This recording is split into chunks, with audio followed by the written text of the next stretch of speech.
Breaking news at this hour. Fox News urgent: the Iraqi Prime Minister has announced just moments ago the offensive to take back Mosul is now underway. The U.S. has increased troop levels, as you may know, in Iraq 11 times since 2014. The latest increase from President Obama, some 600 troops, came just weeks ago, and we're expected to play a direct role now, our troops, in advising Iraqi forces during this offensive. But as we've been reporting on the Fox Report, we have spilled much U.S. blood and treasure in Mosul during the 2003 invasion. This time, an estimated 30,000 troops will be needed. In addition to the Iraqi army, Kurdish Peshmerga forces, Iraqi special forces, Sunni tribal fighters, did you catch that? Shiite militia forces. So you've got those two tribal factions on the ground at the same time, and even some Turkish troops, all expected to play a role, in addition to, of course, those American advisors. We're told some 5,000 of our people are on the ground there. And for more, we're joined by Fox News producer Lucas Tomlinson. Lucas, you're joining us by phone now.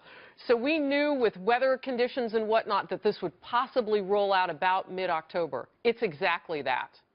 That's correct, Harris. This has been a long time coming, and you could argue not a big secret. Everybody, including Fox News, we've been reporting that this has been expected for the last few weeks.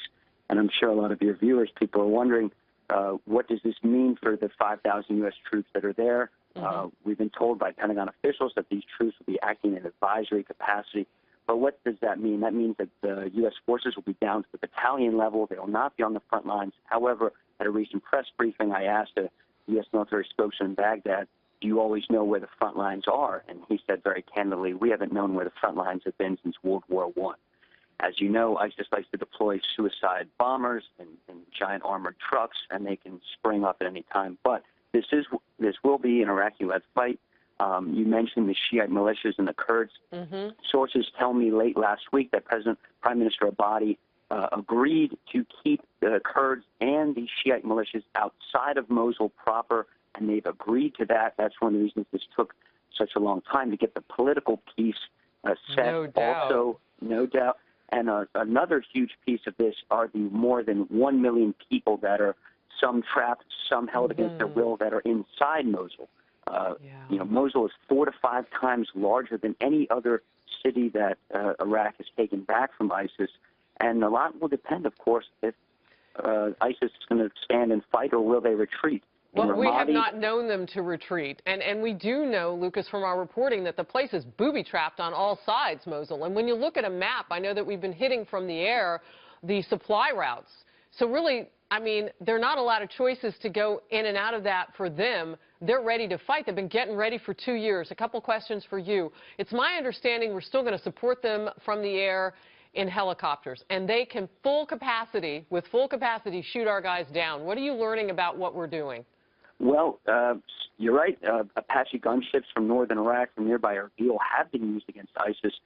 To date, ISIS has not been known to fire shoulder-fired missiles, surface-to-air missiles.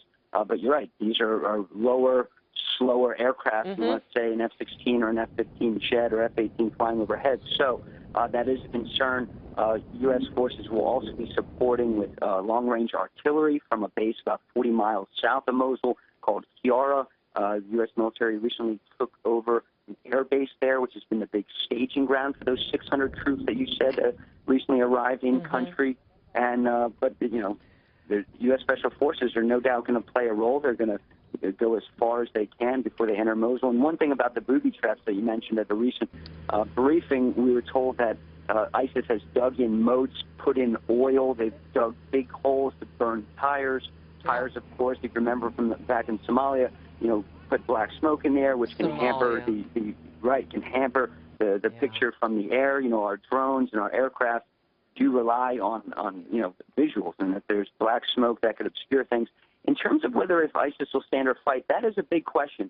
In Fallujah, they cut and ran. They all jumped in trucks. They made for easy targets. Hundreds of vehicles, you remember, were destroyed in the air by coalition aircraft. In Ramadi, they did fight, but U.S. aircraft ended up an Iraqi general was quoted saying 80% of the success was due to U.S. warplanes bombing ISIS or Ramadi and turning the place into a virtual parking lot. So it remains to be seen. So, Lucas, a couple things. You mentioned Somalia, and I know that when you talk about those Apache helicopters and what it would be like to go into that densely populated area, that is something that comes to mind. And then you've got all the people stuck in the city, a new, fresh round of refugees caught in the middle of this. Lucas, thank you very much. We're coming right back. Stay close.